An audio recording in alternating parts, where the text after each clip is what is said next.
Hello to all next-gen leaders, and welcome back to our channel, Drive in Leadership Lane. I'm glad you've joined me on the road today for a summary of a book that can fundamentally change the way you lead and live. Now, I have to tell you, the book we're covering today completely changed the prospect of my thinking.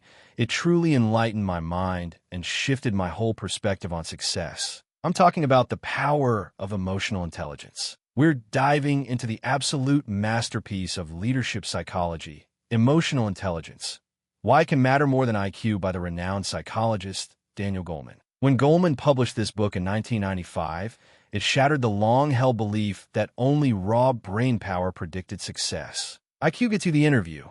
EQ gets you the promotion. It is the ability to perceive, assess, and manage your own emotions, and to recognize and influence the emotions of those around you. We're going to break down the 4 learnable skills that separate the average leader from the extraordinary one. 1. The foundation, self-awareness. Understanding your inner driving signals. The journey of high EQ begins with self-awareness. This is the bedrock of everything. It's not just about knowing you feel stressed. It's about knowing why and how that stress shows up in your body and mind. It means knowing your emotions, strengths, weaknesses, values, and goals, and recognizing their impact on others. Goleman says there are 3 components to true self-awareness. 1. Emotional awareness.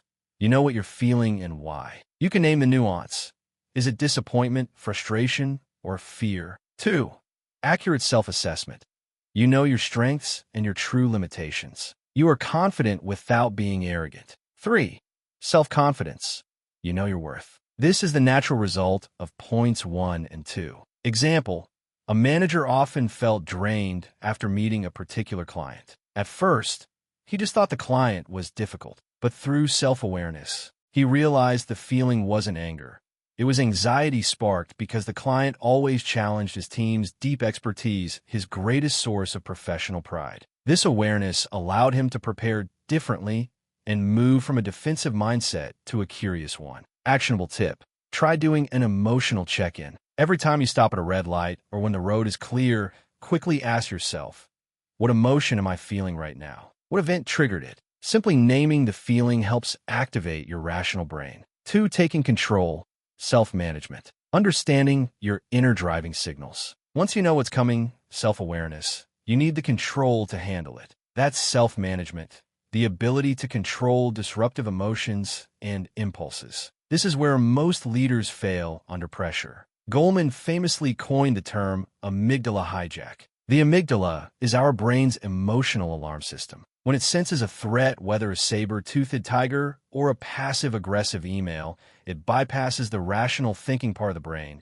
causing an immediate, overblown, impulsive reaction. You lose it. Example, you receive harsh criticism about a project you poured your soul into. Your immediate impulse is to send a fiery, defensive email to your boss. That's the hijack. Self-management means recognizing that physical flush, the tight knot in your stomach, and choosing not to hit send. You practice the 6-second rule, letting the cortisol and adrenaline dissipate before you respond. Leaders with high self-management are characterized by trustworthiness, conscientiousness, adaptability, and a strong achievement drive. They can remain calm and clear-headed even when the project is failing and everyone else is panicking. They view problems as challenges, not personal attacks. Actionable tip.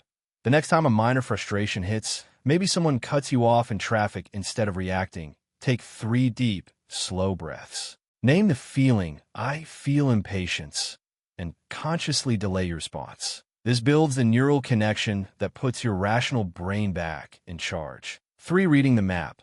Social awareness, empathy. Understanding the unspoken communication. We now shift our focus from internal control to external observation. Social awareness, particularly empathy, is the ability to read a room, sense the feelings of others, and truly take their perspective. It is the crucial skill for understanding your team, your clients, and your competition. Empathy isn't sympathy.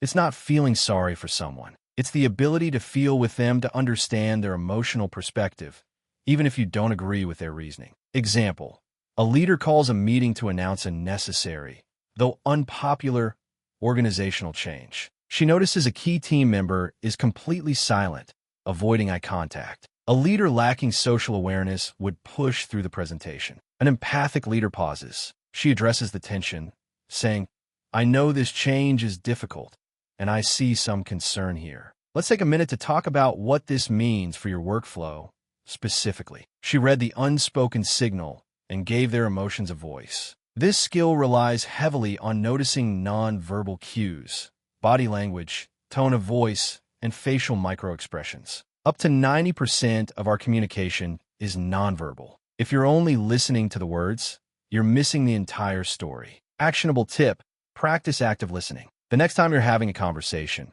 stop mentally preparing your reply. Instead, focus entirely on the other person. When they're finished, reflect back what they said. "So, what I hear you saying is this ensures you understood their perspective before offering your own." For getting results, relationship management. Mastering the art of leadership. The final domain is relationship management. This is EQ in action. It is the ability to inspire, influence, develop others, manage conflict, and lead change by effectively applying the first three skills. You can't be good at this if you're unaware of yourself or others. This is where leadership truly happens, through competencies like inspirational leadership, conflict management, and teamwork. Example: consider a major error on a high-stakes project. A low EQ leader blames the individual, creating fear and resentment. A high EQ leader, who has self-awareness, self-management, and empathy, focuses on the system. They calmly address the team,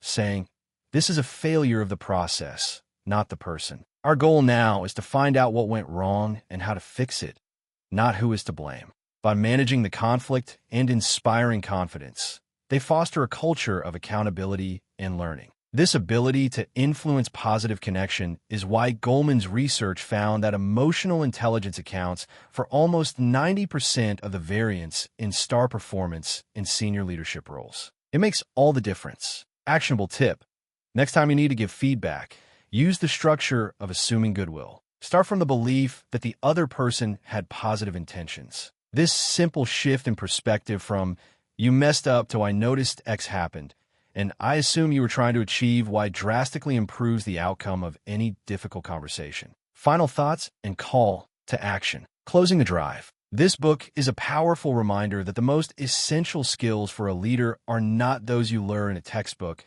but those you practice every day in your interactions. EQ is a muscle. It gets stronger with use. So, as you finish your drive today, take the challenge. Start with self-awareness. Try that emotional check-in. It's the first gear change on your road to becoming a next-gen leader. If this summary helped you shift your perspective, give this video a like and subscribe to Drive in Leadership Lane for more summaries to help you on your leadership journey. Thanks for riding with me, and I'll see you next time.